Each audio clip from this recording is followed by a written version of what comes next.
U februaru mnogi ljudi pričaju o ljubavi. Zapravo svi nekako pišemo o ljubavi, pričamo, jer tema jeste zaljubljenost. Ali ja koristim ovu priliku da možda pričamo o onoj drugoj strani ljubavi, odnosno o kraju partnerskog odnosa, raskidu i razvodu. Za mene u mom ličnom doživljaju to je uvek nekako pitanje da li ostati u vezi ili ne, je da li smo ok sa paketom koji donosi naš partner, odnosno koji je naš partner. A to znači konflikt i intima.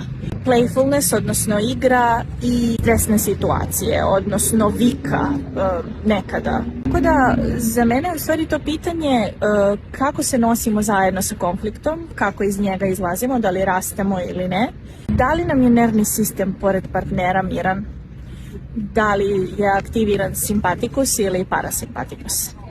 Tako da u opisu ispod videa pričat ću još o tome. Stay tuned.